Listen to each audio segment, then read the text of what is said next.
Halo, assalamualaikum, salam sejahtera. Langsung aja, jadi aku di video kali ini ada beberapa poin yang aku mau sampaikan. Langsung aja. Jadi yang pertama aku bakal kasih tips gimana belanja produk smartphone dengan aman dan murah dari aplikasi online Shopee. Nah, di sini juga aku mau langsung unboxing. Jadi aku beli smartphone dari Xiaomi Official Store Redmi 9A. Ini harganya murah banget, cuma 1.199.000 atau 1.200.000. Nah, sekarang aku langsung buka aja.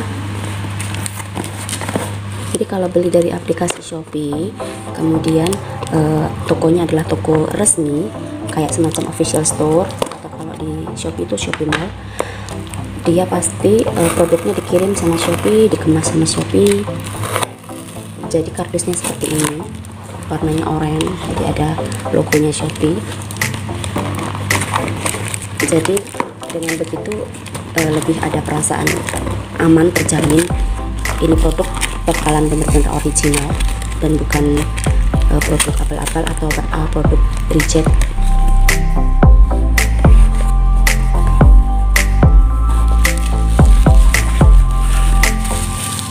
Bungkusnya lumayan safety, ada bubble wrapnya walaupun enggak tebal, masih aman.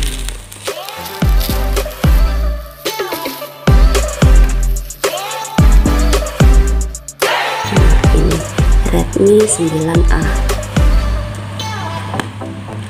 Kalau aku tanya sama penjualnya sih kayaknya di dalamnya itu enggak ada pelindung layarnya, enggak ada soft case-nya. Jadi ini lihat, dia benar-benar masih segel, belum dibuka, masih ada plastik pembungkusnya juga. Biasanya kalau beli di toko online itu kadang sellernya bilang kardusnya dibuka karena untuk pengisian data atau gimana, untuk klaim garansinya, jadi harus dibuka segelnya. Cuman kalau untuk toko ini benar-benar masih asli, segel masih aman.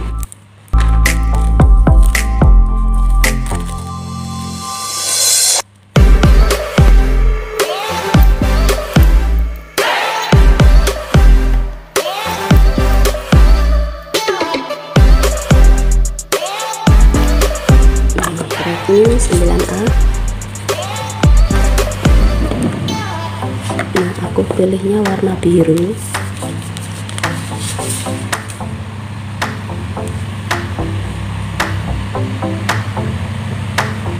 Dalamnya ada satu buah handphone, terus ini kayaknya buku petunjuknya,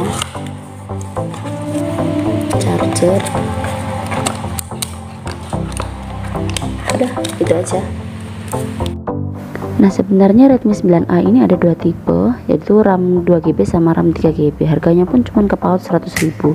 Jadi yang ini 12, yang 3GB itu cuma 13. Tapi sayang waktu aku cari di etalase itu yang sisa cuma 2GB aja. Nah, karena ini untuk belajar online anak SD dengan kapasitas RAM 2GB, memori 64, ya aku kira cukup lah. Nah, tadi ini udah aku bikin email, kemudian udah aku setting semuanya. Ini sebentar lagi pengaturan selesai. Nah, jadi ini aplikasi bawaannya.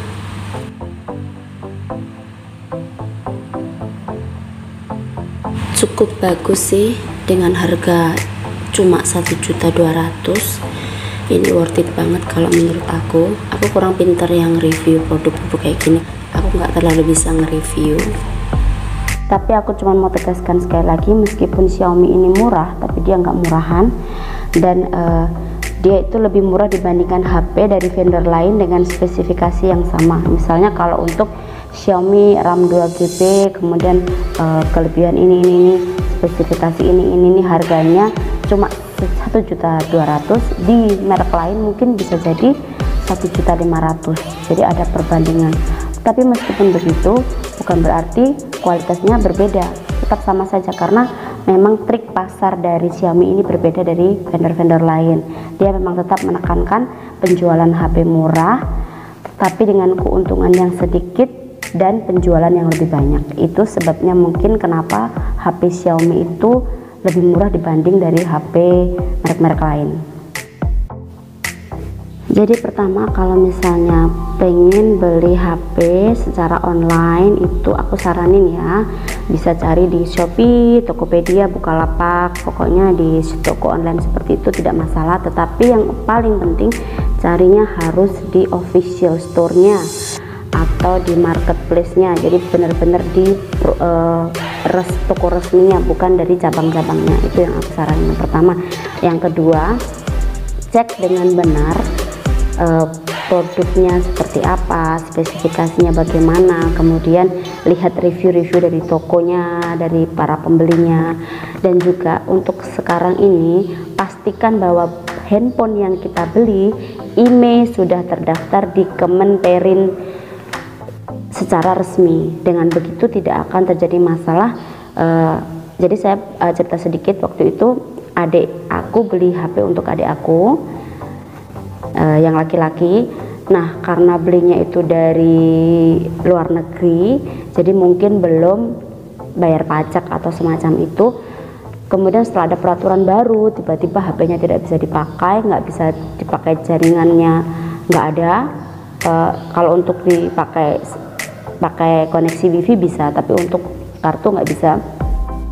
Akhirnya harus ngurus ini itu terus ribet, terpaksa beli baru. Nah, banyak sekali aku lihat kemarin di toko-toko online itu juga mereka jual dengan harga yang lebih murah, tapi ternyata nomor IMEI tidak terdaftar.